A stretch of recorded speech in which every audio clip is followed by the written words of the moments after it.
सा मसला आ रहा था।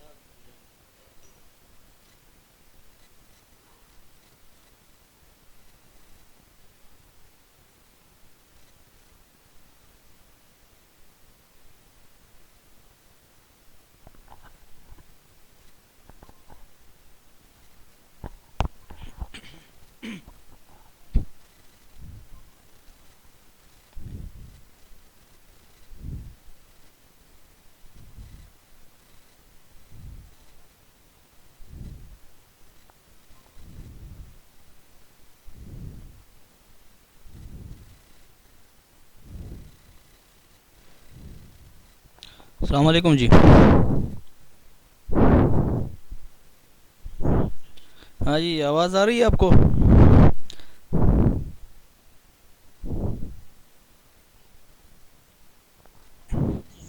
अच्छा, थोड़ा सा मसला था वो लैपटॉप में वो वीडियो रिकॉर्डिंग स्टार्ट नहीं हो रही थी, तो मैंने दोबारा डाउनलोड की।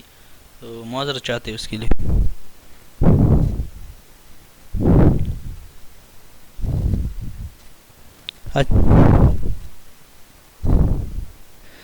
अच्छा, लेक्चर की तरफ जाते हैं तो स्टार्ट करते हैं लेक्चर को।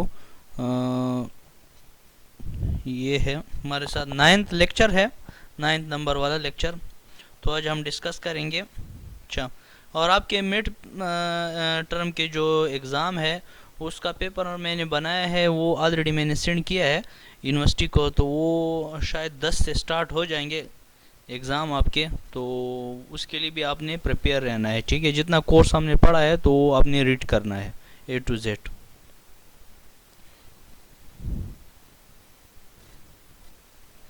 अच्छा, क्लास स्टार्ट करते हैं फिर। ठीक है जी, ओके। अच्छा, तो ये है हमारे साथ इरिगेशन एंड हाइड्रोलिक स्ट्रक्चर सी 317 का वीक नंबर 9 यानी लेक्चर नंबर 9 है हमारे साथ। तो इसमें हम डिस्कस करेंगे इस कोर्स कंटेंट के मुताबिक। अगर मैं आपको बता दूं, sedimentation flow in reservoir and it's measurement, ये डिस्कस करेंगे। और साथ में जो है ना, life of reservoir, control of sediment in reservoir, ये डिस्कस करेंगे, ठीक है। तो आज का ये हमारा टॉपिक है, इसके ऊपर हम डिस्कशन करेंगे, डिटेल से डिस्कस करेंगे। इसके बाद हमारे साथ जो रहते हैं वो 3 टॉपिक रहते हैं। तो ये इंशाल्लाह मिड टर्म के बाद 4 क्लासेस होंगे। तो 3 क्लासेस में एक क्लियर करेंगे और एक क्लासेस में हम पेपर सॉल्व करेंगे। वो प्रीवियस जो आपका पेपर होता है, जो भी जिस भी जो है ना उसका हो, सेशन का हो, तो वो हम सॉल्व करेंगे इसमें लास्ट वाले लेक्चर में, ठीक है। ताकि आपको पेपर का मेथड भी समझ में आ जाए, ठीक है, क्लियर हो जाए। अच्छा, तो स्टार्ट करते हैं। अच्छा जी, को मैं लेता हूँ एक दफ़ा। अच्छा, ये हो गया। अच्छा, अब ये है what is sedimentation of reservoir. नाम से ज़ाहिर है सेडिमेंटेशन का मतलब ये है। सबको आवाज़ आ रही है मेरी? हाँ जी, ठीक है जी, ओके। अच्छा, तो नाम से ज़ाहिर है सेडिमेंटेशन। सेडिमेंटेशन किसको कहते हैं? सिल्ट जो होता है या कोई भी जो है ना पार्टिकल्स हो, वो अगर नहर के बेड में बैठ जाए, ठीक है, या रिजर्वायर में बैठ जाए, ठीक है, तो उससे जो फ्लो होता है वो इंटरप्ट हो जाता है, यानी फ्लो सही तरीके से नहीं होता है। जो पार्टिकल्स होते हैं ज़्यादातर तो सिल्ट होते हैं, जिसको हम उर्दू में बल कहते हैं। तो वो बैठ जाते हैं किसके अंडरग्राउंड बैठ जाती है, यानी नीचे जो पानी का जो बेड लेवल होता है उस के नीचे बैठ जाते हैं, जिससे वो सेक्शन भी तंग हो जाता है और पानी का जो फ्लो होता है उसमें भी इंटरप्शन आ जाता है। तो इसको हम कहते हैं सेडिमेंटेशन। अब सेडिमेंटेशन क्या होता है रिजर्वायर में? रिजर्वायर किसको कहते हैं? ज़ख़ीरे को कहते हैं। जिस जगह में हम पानी स्टोर करते हैं उसको हम रिजर्वायर कहते हैं। जिस तरह हमारे साथ टिंकी जो है, टिंकी भी एक रिजर्वायर है। और रिवर जो है, दरिया, ये एक रिजर्वायर है। हमारे साथ जो डैम होता है ये एक रिजर्वायर होता है, ठीक है। तो ये रिजर्वायर है। अब ये रिजर्वायर में जो पार्टिकल स्टोर हो जाते हैं, ठीक है, तो वो किस वजह से स्टोर होते हैं वो भी आज डिस्कस करेंगे। और स्टोर किस तरह होते हैं वो भी डिस्कस करेंगे। और इसके नुकसानात क्या है, ठीक है, वो भी हम डिस्कस करेंगे। और इसकी रिक्लेमेशन क्या है वो भी आज हम डिस्कस करेंगे। सो पढ़ते हैं। अच्छा, ठीक है। अच्छा, when the silt laden water reach a reservoir in vicinity of the dams, the velocity of turbulence are considerable reduce।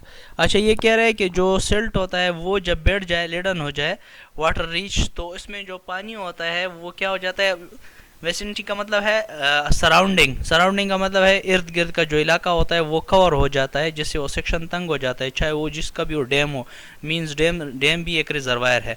So velocity जो अगर हमारे साथ वो टर्बुलेंस हो जाती है, टर्बुलेंस मीन तेज़ हो जाती है, कंसिडरेबल रिड्यूस, तो उसका जो स्टोरेज पोर्शन होता है डैम का वो क्या हो जाता है, कम हो जाता है, रिड्यूस हो जाता है। The biggest particles which moves along the bed load gets deposited in the head और upper reach of reservoir। इसमें जो बड़े पार्टिकल्स होते हैं, जो मोटे होते हैं, जिसका साइज थोड़ा सा ज़्यादा होता है, वो तो उसी जगह पे बैठ जाते हैं, लेकिन जो छोटे छोटे पार्टिकल होते हैं वो पानी की वेलोसिटी इतनी ज़्यादा होती है, टर्बुलेंस होती है, कि वो अपने साथ क्या कर देता है, फ्लो कर देता है। ठीक है, कुछ जगह तक वो फ्लो हो जाती है, इसके बाद पानी की स्पीड कम हो जाती है, तो इस वजह से फिर वो नीचे बैठ जाते हैं। ठीक है, ये कह रहा है while the fine particles which are keeped in suspension, यानी सस्पेंशन में होते हैं, कब होते हैं, यानी थोड़े लेंथ तक जब वो बढ़ लेते हैं, इसके बाद ए सस्पेंडेड लोड में ट्रेवल सम मोर डिस्टेंस, कुछ डिस्टेंस जब वो कवर कर लेता है, and gets deposited further down in the reservoir, तो वो भी बैठ जाते हैं। जो मोटे पार्टिकल होते हैं वो तो पहले से ऑलरेडी बैठ जाते हैं, क्योंकि उनका इतना ज़्यादा वजन होता है, उसकी डेंसिटी काफ़ी हायर होती है एज़ कम्पेयर टू वाटर की, तो वो बैठ जाते हैं। तो जो स्मॉल पार्टिकल होते हैं वो थोड़े फासले तक क्या कर देते हैं, हरकत कर देते हैं, इसके बाद फिर वो क्या हो जाते हैं, बैठ जाते हैं, नीचे स्टॉप हो जाते हैं। ठीक है, अच्छा अच्छा, सॉरी, मैं स्क्रीन प्रेजेंट मैंने नहीं किया। ठीक है, मैं प्रेजेंट करता हूँ।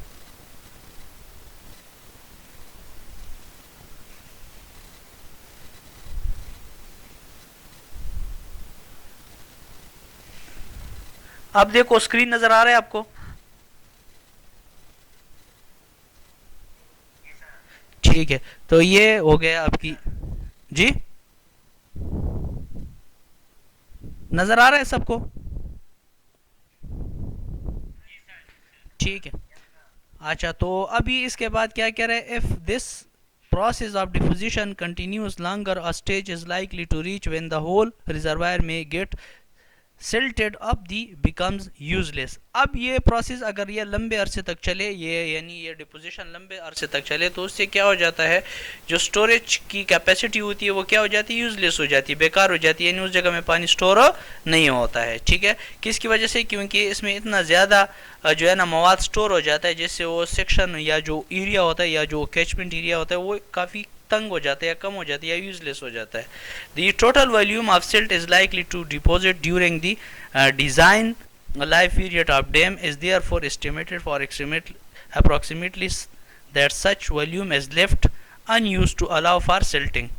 ठीक है, कुछ जगह हम जो है ना जब हम डिज़ाइन करते हैं तो हम इसमें ज्यूम कर देते हैं कि इस जगह में जो है ना सिल्ट अगर जमा भी हो जाए तो पानी को कोई नुकसान या पानी के स्टोरेज में कोई नुकसान ना, यानी पानी को कोई नुकसान ना पहुंचे, तो वो हम ज्यूम करते हैं। This volume is known as dead storage volume. ठीक है, उसमें तो चूंकि पानी स्टोर नहीं होते तो वो डेड स्टोरेज वॉल्यूम होता है। इट नॉर्मली रेंज फ्राम वो 15 to 25% तकरीबन होता है। दिस और ऑल फिनोमेना में भी टर्म है सेडिमेंटेशन। ये तमाम किस्म का जो अमल होता है, जो सिल्ट स्टोर होता है बेड लेवल पे, किसी चीज़ के बेड लेवल पे, डैम के जो भी रिजर्वायर हो, चाहे आपके साथ स्ट्रीम हो सकता है या आपके साथ रिवर हो सकता है, ठीक है, या आपके साथ डैम हो सकता है, कोई भी पॉन्ड हो, या आपके साथ नॉर्मल से एक टैंकी हो सकती है बड़ी सी, ठीक है, तो वो भी उस जगह में भी ये सिल्टिंग का फिनोमेना हो सकता है। तो so this is called sedimentation in reservoir. ठीक है, इस होल फिनोमेना को हम क्या कहते हैं, सेडिमेंटेशन इन रिजर्वायर कहते हैं। अब इसको अगर आप थोड़ा सा देख ले स्ट्रक्चर को, ये हमारे साथ फिर से वही डैम है, यानी वही वेयर है, यहाँ पे स्लूस वे है, ठीक है, स्लूस वे जिसको स्लूस वे कहा जाता है हम पढ़ चुके हैं। यहाँ पे फाइन सेडिमेंट है, ये फाइन सेडिमेंट यहाँ पे स्टोर हुए, ठीक है। अब ये टर्बुलेंट फ्लो है, टर्बुलेंट फ्लो वो फ्लो होती है जो तेज़ होती है, जिसकी अगर आप देख ले स्पीड काफ़ी ज़्यादा होती है। फ्लड फ्लो जो होती है वो टर्बुलेंट फ्लो हम इसको कह सकते हैं, ठीक है। तो ये क्लियर वाटर है, साफ वाटर यहाँ पे स्टोर है, और सिल्टेड वाटर जो है ना नीचे, अच्छा, नीचे जमा हो गई है, ठीक है, जो सिल्ट थी वो नीचे जमा हो गई। अब आगे थोड़ा सा देखते हैं क्या है factors governing sedimentation of reservoir. वो कौन से फैक्टर होते हैं जो जिसकी जो रिलेशन है वो सेडिमेंटेशन के साथ काफ़ी रिलेशन है, वो कौन से फैक्टर है उसको हम स्टेप बाय स्टेप थोड़ा सा डिस्कस करते हैं। The rate of sedimentation will depend largely on the annual sediment load carried by the stream and the extent to which the same will be retained in reservoir। जो sedimentation होता है उसका ज़्यादातर depend जो होता है वो किस चीज़ के ऊपर होता है, वो एनुअल जो है ना हिसाब से हम देखते हैं कि एनुअली हर साल कितना जो है ना सिल्ट सेडिमेंट होता है, कितना सिल्ट डिपॉजिट होता है, कितना सिल्ट जमा होता है एक रिजर्वायर में। Level use pattern like grazing, logging, conservation या प्रैक्टिस, ये मुख्तलिफ़ किस्म के हम प्रैक्टिस करते हैं। जैसे हम वाटर लॉगिंग बाज़ औक़ात जिसको हम कहते हैं सैलिनिटी वाटर लॉगिंग, ये हम पढ़ चुके हैं।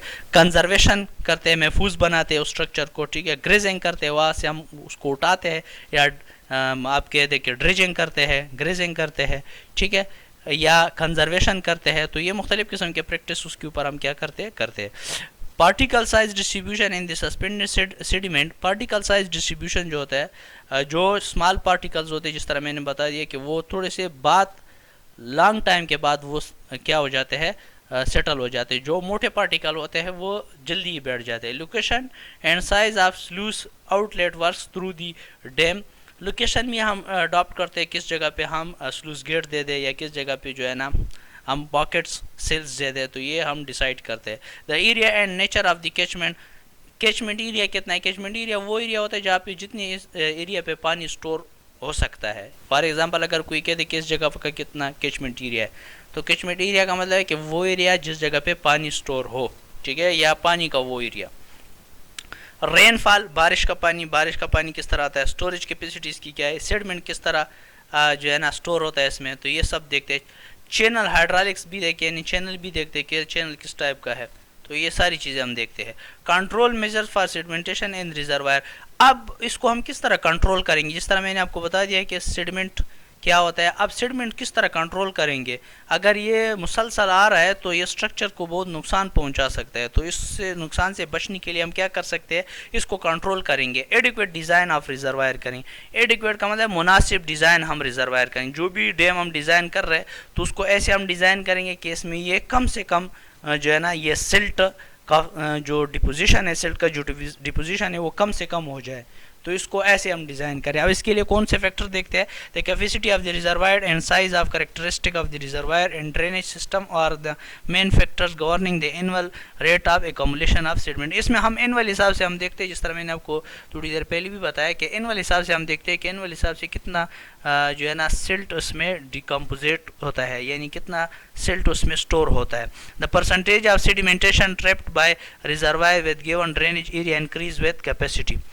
अब जो सेडिमेंटेशन है वो हम इससे भी अंदाज़ा इससे लगा सकते हैं कि इसके लिए कितना ड्रेनेज आ रहा है, इतनी कितना पानी इसके लिए आ रहा है, कितने साइड से पानी आ रहा है। तो जितने साइड से पानी आ रहा है तो वो उस हिसाब से वो अपने साथ वो सिल्ट को भी लाएगा, ठीक है।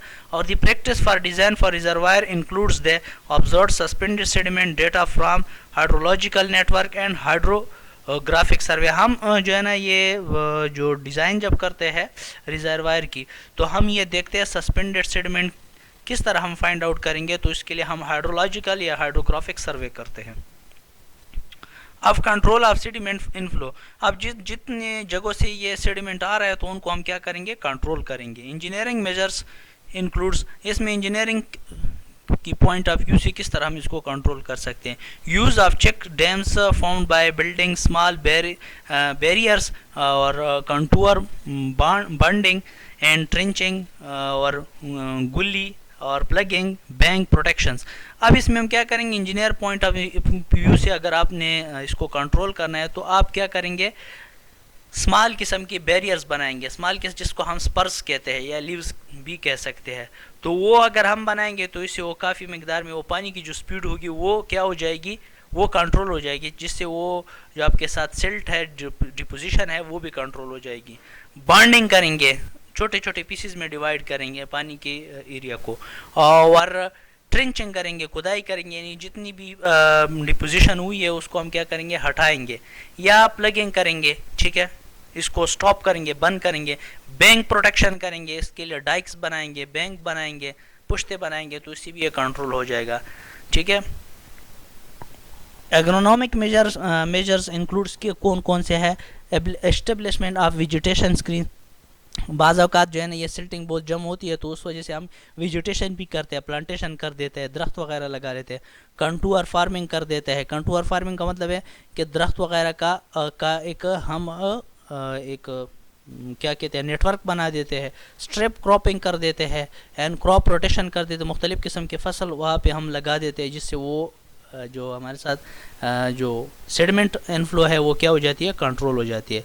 फॉरेस्ट्री मेजर में हम क्या करेंगे, फॉरेस्ट्री में जंगलात वगैरह हम दरख्त ज़्यादा लगाएंगे, ठीक है, जिससे पानी की जो ज़मीन होगी वो कंट्रोल होगी, महफूज होगी, तो जिससे ये पानी की जो स्पीड होगी वो भी कम हो जाएगी और जिससे ये डिकम्पोजिशन वगैरह जो होंगे ये भी हमारे साथ कम हो जाएंगे। क्योंकि ये पानी जब इरोड होता है तो यही पानी जो मट्टी इरोड होती है तो यही मट्टी जो है ना अपने साथ ले आता है, कौन, पानी।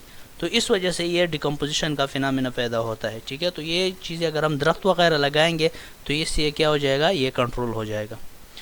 नेक्स्ट हमारे साथ है कंट्रोल ऑफ सेडिमेंट डिपोजिशन। अब ये जो अगर खुदा न खास्ता आ गए ये सारी चीज़ें, सेडिमेंटेशन, एरोजन, जो जितनी भी मट्टी आ गई या सिल्ट आ गया, तो उसको हम किस तरह कंट्रोल करेंगे कि ये बैठ ना जाए नीचे, जो बेड लेवल होता है किसी भी रिजर्वायर का।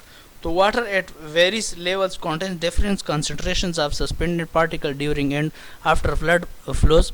जब फ्लड आ जाता है, सैलाब आ जाता है, तो उसमें मुख्तलिफ़ किस्म के पार्टिकल वो अपने साथ ले आता है, तो वो बैठ जाते हैं, तो उसको हम क्या करेंगे, कंट्रोल करेंगे। If all waste water could be withdrawn at those levels where the concentration is highest, a significant amount of sediment might be removed from the reservoir। तो उसमें जितनी भी मकदार में ये सेडिमेंट या जितनी भी मकदार में ये सिल्ट या जो हमारे साथ क्ले है ये अगर बैठ गई है तो उसको हम क्या करेंगे, रिमूव करेंगे, वहाँ से हटाएंगे। सही है। अब वेस्ट वाटर रिलीज़, मुख्तलिफ जो ज़्यादा पानी होता है, ठीक है, वो पानी जो गंदा होता है, जो जिसमें जो है ना ये मवाद शामिल होते हैं, उसको हम क्या करेंगे, फ़ौरन रिलीज़ करेंगे, यानी उसको हम खोलेंगे। वो चैनल की जो रास्ते होते हैं जहाँ से पानी निकलता है उसको हम खोलेंगे। This method is applicable only when reservoir of is of such size that a small part of large flood flow will fill it.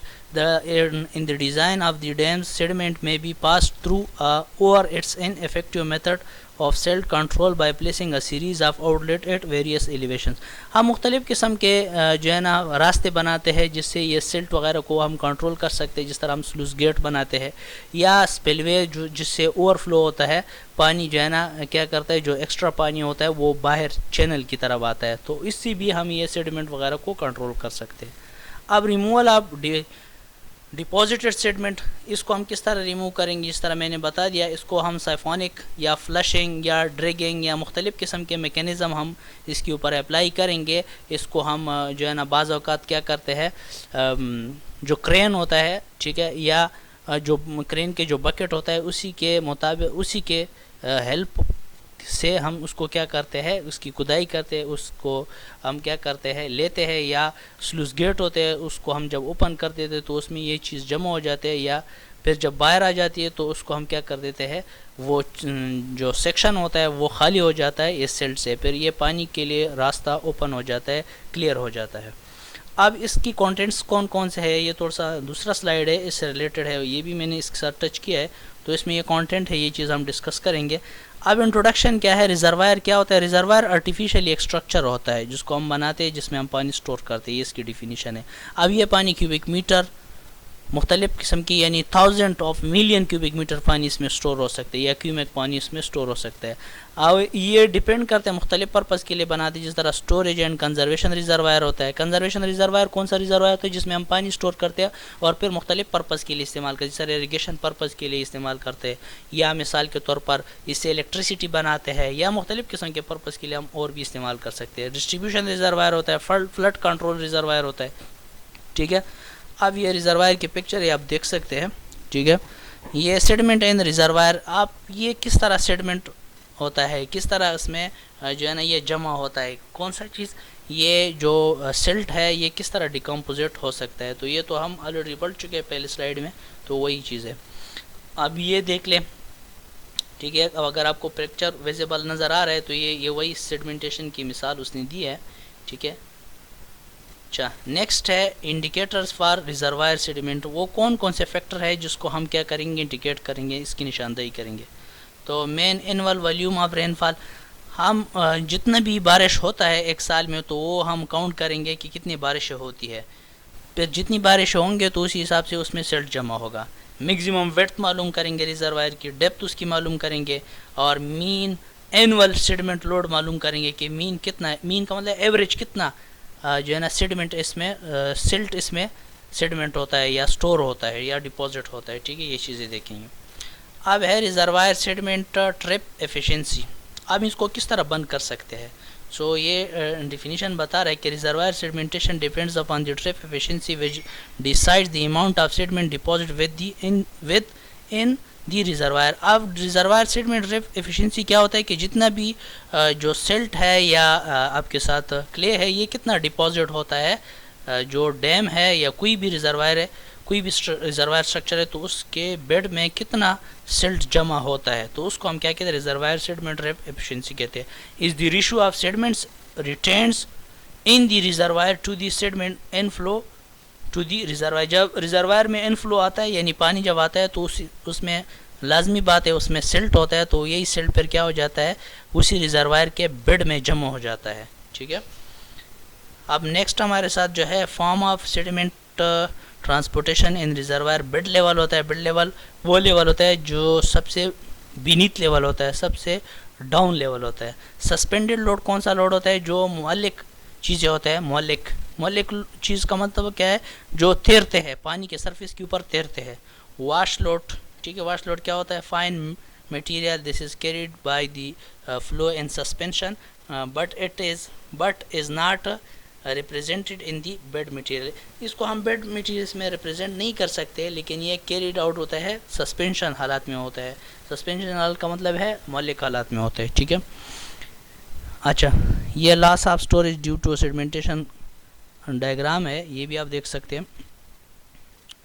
अच्छा, जियोलॉजिकल इन्वेस्टिगेशन क्या है। जियोलॉजिकल हम देखते हैं कि जिस जगह पे हम डैम बनाते हैं तो उस जगह की ज़मीन की खासियत को भी हम देखते हैं, ठीक है, कि इसकी परमेबिलिटी क्या है, ये कितना सिल्ट को रिटेन कर सकता है, कितना को सिल्ट को जो है ना ये क्या कर सकता है, डिपॉजिट कर सकता है, तो ये चीज़ हम देखते हैं। उसमें जियोलॉजी हम यानी जियो मॉर्फोलॉजी हम देखते हैं, हाइड्रोलॉजी देखते हैं, हाइड्रो जियोलॉजी देखते हैं। हाइड्रोलॉजी का मतलब पानी के मतलब उसमें देखते हैं कि इसकी परमेबिलिटी क्या है, ठीक है, और इसकी ये जो मटेरियल है, ठीक है, ये कितना पानी को अलाउ कर सकते हैं, इसमें कोहेजन या एडिशन है, तो ये सारी चीज़ें हम देखते हैं। जियोलॉजी बेड कंडीशन देखते हैं, जिस जगह पे हम स्ट्रक्चर बनाते हैं, डैम बनाते हैं, तो उसकी नीचे बीनीथ सारे जो है ना पार्टिकल या नीचे सारा स्ट्राटा जो होता है उसकी साख्त को हम देखते हैं। Impact of reservoir sedimentation. अच्छा, इसकी क्या इम्फेक्ट है, जब ये सेडिमेंटेशन हो जाए, अगर एक रिजर्वायर में ये सिल्ट अगर जमा हो जाए तो इसकी क्या नुकसानात है, तो इसके कौन कौन से नुकसानात है जिससे जो है ना ये स्ट्रक्चर ख़राब हो सकते हैं। जिस तरह हमने बता दिया कि इसके काफ़ी नुकसानात है, तो कौन कौन से नुकसानात है वो थोड़ा सा डिस्कस करते हैं। Reduce storage capacity. अगर ये सिल्ट जमा हो जाए तो आपके साथ जो एक डैम था, ज़्यादा पानी पहले स्टोर कर रहा था, ठीक है, अब जब ये सारा सिल्ट इसमें जमा हो गया तो कुछ सेक्शन तो बंद हो गया, तो सेक्शन बंद होने की वजह से उसकी जो स्टोरेज कैपेसिटी वो थी वो कम हो गई। और decrease ability to produce hydro electric power. अब ये जब सेक्शन बंद हो गया तो लाजमी बात उसमें पानी कम स्टोर होगा, तो पानी कम स्टोर होगा तो आप जब हाइड्रो इलेक्ट्रिक के लिए पावर के लिए अगर ये पानी इस्तेमाल करेंगे तो कम पानी आएगा, तो ये भी एक का नुकसान है। रेट्रोग्रेसिव डिपोजिशन होता है, ख़तरनाक। रेट्रोग्रेसिव का मतलब है ख़तरनाक, ठीक है, काफ़ी ख़तरनाक डिपोजिशन इसमें हो जाती है, काफ़ी ज़्यादा सिल्ट जमा हो जाता है, जिससे सेक्शन को जो है ना सेक्शन भी ख़राब हो जाता है और साथ में आपके स्ट्रक्चर को भी नुकसान पहुंचा सकता है। Reduce availability of water for irrigation. आपके साथ जो इरिगेशन के लिए जो आप पानी इस्तेमाल करते हैं वो भी उसमें भी कमी आ जाती है, क्योंकि उस हिस्से में तो सारा ये मवाद स्टोर हो जाता है। Shortening of life of reservoir. Reservoir की लाइफ भी कम हो जाती है, ठीक है, जल्दी जल्दी जब बढ़ता है तो जल्दी जल्दी उसकी उम्र भी घटती है। अब ये इसके बाद कंक्लूजन है। कंक्लूजन के बाद इसका खुलासा क्या है, ये हमने क्यों पढ़ा, इसकी क्या जो है ना इफ़ेक्ट थे, क्या फ़ायदे थे, क्या नुकसान थे, तो ये सारी चीज़ें ये कंक्लूजन में लिखे। The construction of reservoir blocks the flow of sediment downstream leading to downstream erosion of. ठीक है, इसमें हम रिजर्वायर जब हम बनाते हैं तो उसमें हम देखते हैं कि अपवर्ड साइड और डाउनवर्ड साइड पे कितना जो है ना ये एरोजन हुआ है। ठीक है, एरोजन मीन कटाव। और these sediment depositions environmental and increase sediment build of the in the reservoir. और इसमें सेडिमेंटेशन डिपोजिशन भी हम देखते हैं। ठीक है, कि एनवायरनमेंट के ऊपर क्या इसका इफेक्ट है, इंक्रीज सेडिमेंट कितना ज़्यादा हुआ है। ठीक है, और the trap efficiency in the ratio of deposited sediment to the total sediment inflow, ये भी जो है ना हमने रीड कर दिया बिल्कुल। अच्छा, इसके बाद है डायमेंशन स्टोरेज कैपेसिटी। ठीक है, result by decrease ability to produce hydro electric power. अच्छा बिल्कुल, डायमेंशन इसके कम हो जाते हैं। डायमेंशन कम का मतलब ये है कि इसके लेंथ ब्रेथ हाइट कम हो जाती है, क्योंकि उस जगह में ये चीज़ें स्टोर हो जाती है। और इलेक्ट्रिक पावर की जो जितना भी वो बिजली बनाता है तो उसकी पावर में भी कमी आ जाती है। रिड्यूस एबिलिटी ऑफ वाटर और इरीगेशन, बिल्कुल इरीगेशन के लिए भी पानी कम हो जाता है। मे अल्टीमेटली रिजल्ट इन दी, ठीक है, expirations of the reservoir and river. अच्छा बिल्कुल, ये स्ट्रक्चर जो होता है ये जल्दी एक्सपायर हो जाता है, जल्दी ख़त्म हो जाता है। ठीक है, डिसमेंटल हो जाता है जल्दी। इसके बाद ये इसके रेफरेंसेस ये आप देख सकते हैं, मुख्तलिफ़ किस्म के जो है ना ये लिंक उसने दिया है। तो ये लिंक अगर आप सर्च कर दे तो इसमें इसकी मुख्तलिफ़ किस्म की वीडियो भी अवेलेबल है यूट्यूब पे, तो वो भी आप देख सकते हैं। ठीक है, अच्छा जी, तो ये था हमारा लेक्चर जी। किसी का कोई क्वेश्चन हो तो कर सकते हैं।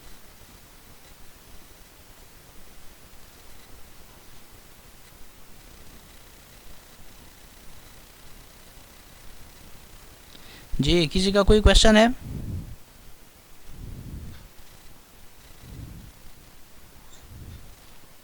जी जनाब, फरमाइए।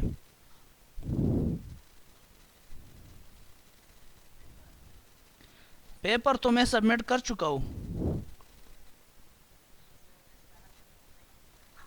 हल करने का तरीका तो, आप कौन से सेमेस्टर में हो? तो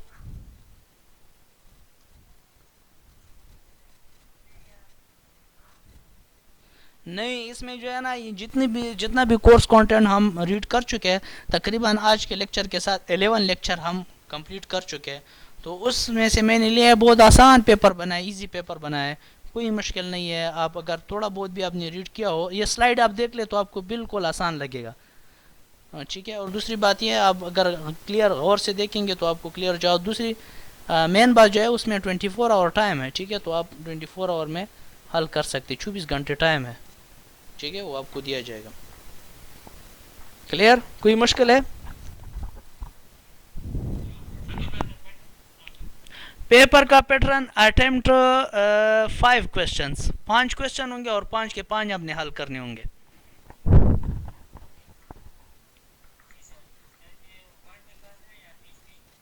ये तो मुझे पता नहीं है, यूनिवर्सिटी वालों को पता होगा। मैंने तो चूंकि बनाया है तो उसको सबमिट किया है। वो कह रहे थे कि 10 तारीख से पहले सबमिट कर देता, कि वो उसका टाइम टेबल भी आपके साथ वो शेयर करेगा। ठीक है, पेपर का तो जल्दी सून। ठीक है, तो वो फिर आप देख ले किस हिसाब से वो मैनेज करते हैं। जी हाँ भाई, किसी को कोई मसला हो, कोई क्वेश्चन हो, कोई क्वेरी हो। जी, तो ये आपके पेपर की 20 नंबर है। तो ना ज़्यादा शार्ट है ना तो ज़्यादा जो है ना लॉन्ग है, बस मीडियम है, दरमियाने है।